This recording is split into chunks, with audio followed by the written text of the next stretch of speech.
Hello, sports fans. Welcome to Spree Sports Central. Today, we're going to be going over my UFL playoff predictions. So last week, I had a record of 3-1, and that brings my record on season to 30-10. Beginning with the game we have on Saturday, that is the USFL Conference Championship game. That is the Stallions hosting the Panthers. So we will have a live watch party for this game that will start at about 3 p.m. Eastern Time or a few minutes before kickoff. So I hope to see you guys there. But this is a rematch of a game we saw just last week where the Stallions won by a score of 20-19 because of the Panthers' missed field goal at the very end of the game. Now, the Stallions won both regular season meetings, but they were both close games, and I would expect another close game this week. The Stallions haven't been playing well in the past 2 weeks, losing to the Brahmas in Week 9 before barely sneaking past the Panthers last week.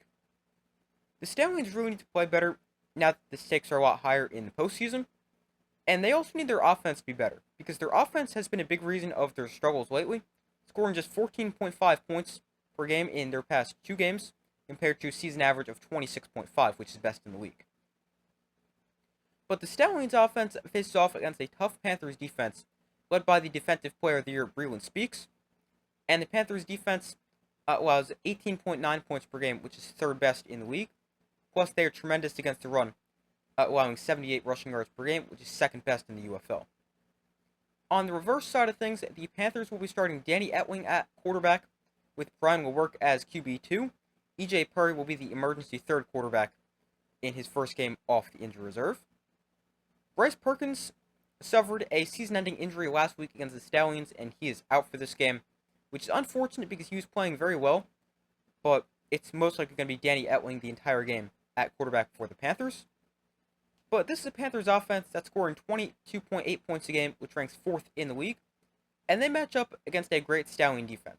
The Stallions defense has the 2nd best scoring defense in the league, allowing 18 points a game. But this game that I could definitely see going either way. I think this game could end up getting decided in the trenches, as these are the top 2 rushing offenses and rushing defenses in the UFL. The Stallions rush for a league-high 136 yards per game and average 5.1 yards a carry, and they match up against a Panthers defense that allows 78 rushing yards a game and 3.9 yards a carry. Then, offensively for the Panthers, they rush for 125.2 yards per game, which is 2nd in the league, and average 4.8 yards per carry. And they go against a Stallion defense that allows 77.2 rushing yards a game, which is the fewest in the league, and allow 3.8 yards per carry, which is 3rd in the league. Something to note is the Stallions have struggled to stop the run in each of their past 2 games, and that is the reason I think they've struggled, as in their past 2 games, they're allowing an average of 130 rushing yards a game, and allowing 4.6 yards per attempt. But this is a game that could go either way. Both games between these teams have been low scoring, and the first team to reach 20 points has won. In both cases, it has been Birmingham. But this is a game that could go either way. I think we'll see slightly more points scored, but I'm going to take the Stallions to get the win. I don't trust them with how they've been playing, but I do think they're the better team. I think they'll get the win. I trust their offense more, and I think, if needed, Adrian Martinez can be that difference maker with what he can do on the ground. Hasn't ran a ton in the past few games for the Stallions, but I think if he opts to run and the Stallions use him more in the run game, which I think they could, it will be a real backbreaker for that Michigan defense.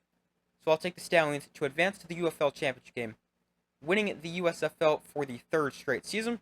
The past 2 years it's been a league, this time it's a conference. Stallions win it anyway, 23-17 over the Panthers. Moving to the game on Sunday, that is the XFL Conference Championship game between the Battlehawks and the Brahmas.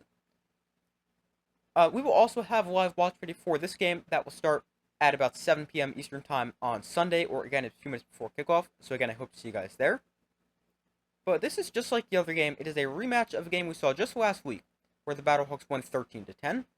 And the Battlehawks also swept the season series, as they also beat the Brahmas back in Week 3, winning 31-24.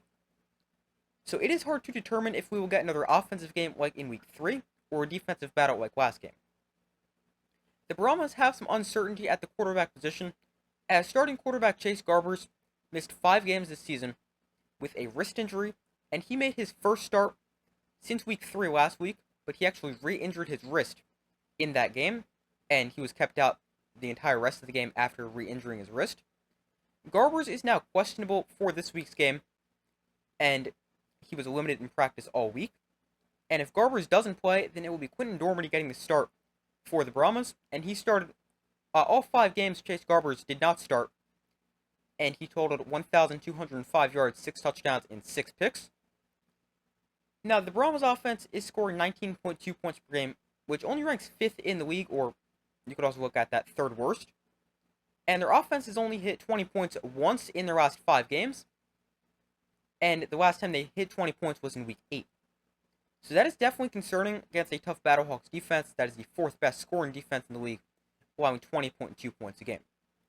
On the flip side, we have a great matchup. The Battlehawks have the 2nd best scoring offense, scoring 26 points per game, and they go against a Brahmas defense that allows just 15.3 points per game, which is best in the league, and held the Battlehawks to just 13 last week.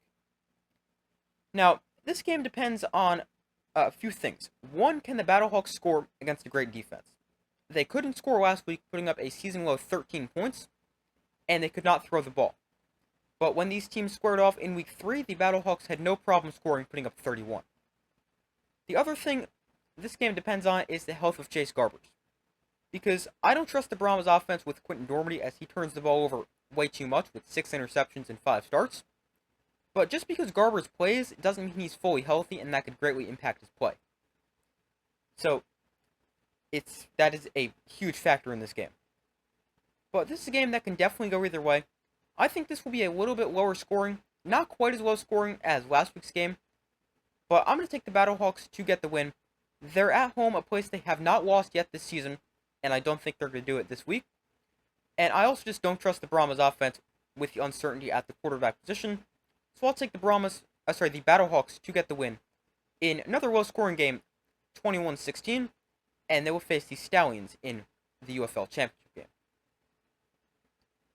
But those are my UFL playoff predictions. Thank you guys for watching. Be sure to like, subscribe, comment, turn notifications so you don't miss any other upcoming videos or our live watch parties for both games this week. Make sure to check out the community tab of my channel, where you guys can vote on who you think will win the conference championship games. But thank you for watching. Be sure to like, subscribe, comment, turn notifications. I do my best to post as often as possible, and I will see you in the next video.